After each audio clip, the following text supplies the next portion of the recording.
¿Cómo te va, Andrea? Un gusto saludarte a ti y a los amigos y televidentes de RPP. Ha escuchado justamente las últimas declaraciones del presidente de México, Andrés Manuel López Obrador, quien ha calificado ahora de autoritario y represor el gobierno de Dina Boluarte. Esto luego de haber retirado el embajador de Perú en México. Bueno, estas son críticas que él había lanzado ya antes. No es el único presidente que las ha lanzado, también el presidente Petro, el presidente Boric, con menor intensidad.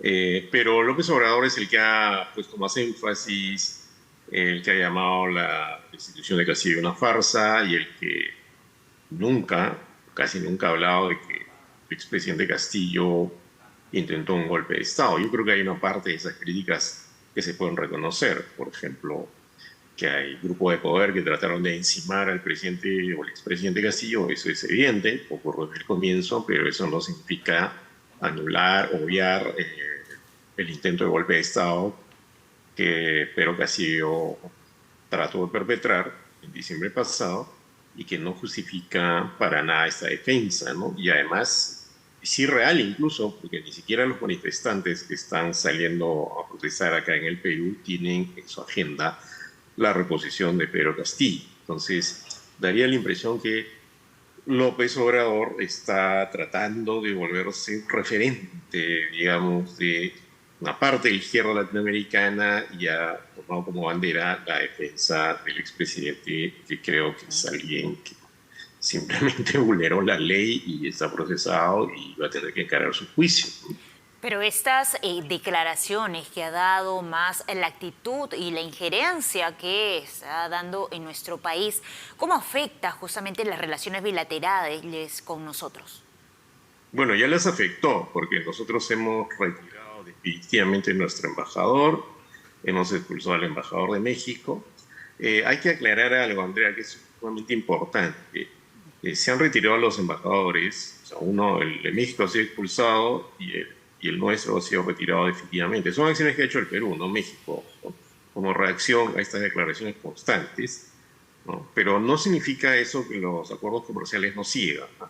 La vinculación con México es histórica, el intercambio comercial es importante, entonces los acuerdos comerciales van a seguir, pero digamos, bajar el nivel en las relaciones con un país tan importante como México al nivel de encargado de negocios es algo que a mí me parece que debería haberse evitado. Debería haberse evitado desde México, tratando de controlar el verbo del presidente López Obrador, porque imagino que la propia Cancillería mexicana, los propios diplomáticos mexicanos están un poco preocupados por esa forma de expresarse sobre otro país y no expresarse, por ejemplo, sobre lo que ocurre en Nicaragua.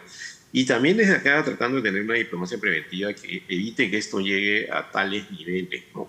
Eso a mí me parece que no es saludable ni para México ni para el Perú. Había que responder, sí, pero estamos abriendo unos frentes con México, con Colombia, con Bolivia, ya con Argentina se ha cerrado un poco el tema, ¿no? Pero creo que los presidentes en general, ¿no? Y que son los que dirigen la política exterior en América Latina, deberían medir su error, no estar echando lisura, digamos, a nivel regional Pero sobre parece otro que país. están divididos, es decir, tanto lo que dice el presidente con lo que dice la Cancillería mexicana. Bueno, hay un comunicado de la Cancillería mexicana insinuando eso, ¿no? Y eso es algo que ocurre en varios países, ¿no? Es decir, hay un trabajo diplomático concreto que es así. Para eso hay diplomáticos profesionales que se forman especialmente para eso. Y hay un presidente, que es el presidente de turno, que dirige la política exterior. Entonces ocurre con mucha frecuencia, y creo que ese es el caso de México, y también ocurrió acá y ocurrió en otros países, que los presidentes se exceden al hablar, ¿no? Hablan sin saber o sin ser conscientes de que las relaciones exteriores y las relaciones con países tan cercanos se van a maltratar cuando hay una palabra muy, ya no crítica, sino hasta ofensiva, pues, contra otro país, y eso causa malestar, causa preocupación en los diplomáticos profesionales, a quienes se les debe dejar actuar. El presidente debería ser más consciente, más sensible, el presidente mexicano y nosotros también, ¿no? para dejar actuar a los diplomáticos por las vías discretas, por las negociaciones, por las conversaciones fuera de cámaras, sino en el debate público, para que esta tensión baje. Nosotros tenemos relaciones con países que son problemáticos en varios sentidos, Arabia Saudita, China, y no pasa eso. Pero Porque, ahora claro, la escalada parece que, bueno, esta tensión que va en aumento, porque en el Congreso de la República, por ejemplo, están pues viendo si es que se declara persona no grata a Manuel López Obrador. Bueno, ya han declarado persona non grata al presidente Petro. Declarar persona non grata al presidente López Obrador haría que el Congreso ya tuviera dos, digamos, acciones en ese sentido. Fíjate que la Cancillería no lo ha hecho. La Cancillería no ha declarado persona non grata ni a Petro y probablemente no lo haga con López Obrador. Y yo creo que la Comisión de Relaciones Exteriores del Congreso tiene unas reacciones incluso más ásperas que el Ejecutivo, porque creo que ahí no hay personas que conocen el manejo diplomático, ¿no? O sea, la señora Mary Carmen Alba, que es la presidenta, le dice a Petro, no meta las narices, porque no se puede. El señor Ernesto, el fujimorista, que está en la comisión, ha dicho que hay que invadir Bolivia y apropiarnos de sus recursos con el ejército, que tampoco contribuye a la calma, ¿no? Entonces, Ernesto Bustamante, que también es miembro de la comisión. Entonces, tenemos que calmarnos un poco, ¿no?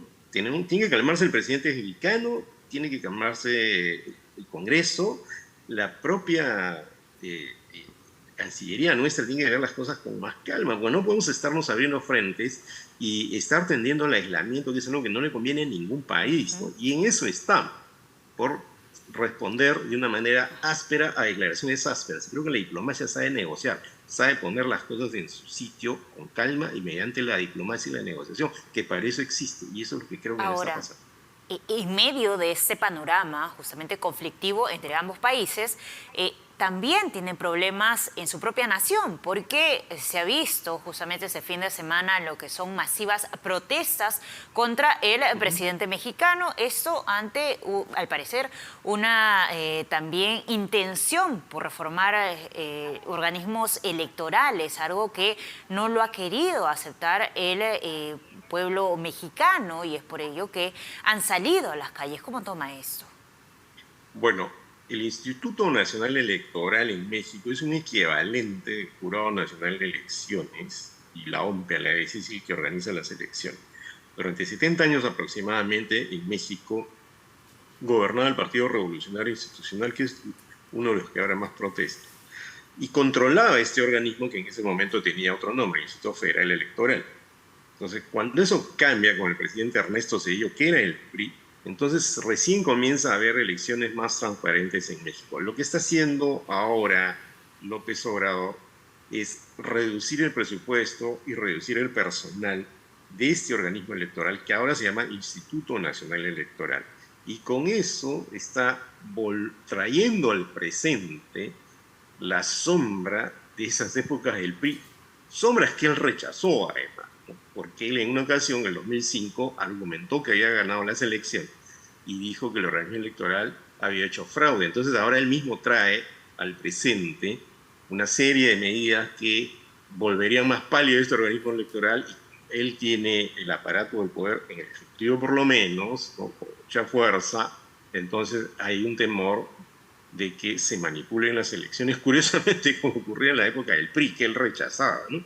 Entonces creo que la gente ha salido a protestar por eso, porque estaba volviendo esa zona del pasado. Pero ojo, López Obrador tiene una aprobación del 60% aproximadamente, no es un presidente desarmado, no está con la popularidad en el piso, y por eso creo que se atreve a hacer este tipo, o a tomar ese tipo de medidas. ¿Qué tan probable es que se afecte la independencia justamente del Instituto Nacional Electoral de México?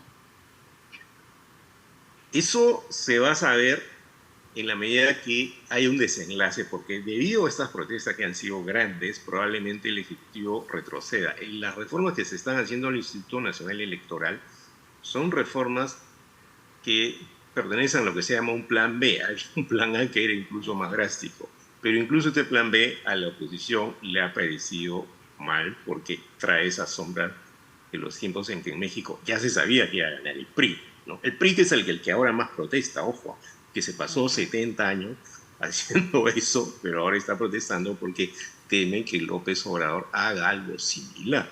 Entonces, de que se pueda afectar la independencia del organismo electoral es algo que creo que difícilmente va a ocurrir si las protestas son de esta envergadura. Creo que el presidente lo va a tener que pensar un poco, esto tiene que pasar además por una serie de filtros institucionales, y por lo tanto bajan las posibilidades de que haya un desenlace que sea a favor de él, si ese es el sentido de esta reforma. Y creo que es saludable en cualquier país de América Latina, incluido el nuestro, haya transparencia en las elecciones, ¿no? En México el fraude o la puesta en escena electoral en la época del PRI era tan frecuente que ya la mayoría de la gente la asumía, ¿no? Entonces creo que ese recuerdo se ha revuelto en la conciencia de muchos mexicanos que vivieron esa época o conocen la historia y por eso han salido a protestar, ¿no? Y por eso han tomado las plazas, efectivamente. Muchísimas gracias a Ramiro Escobar, analista internacional y docente de la UPC y también de la Universidad Antonio Ruiz de Montoya por estar en tiempo real.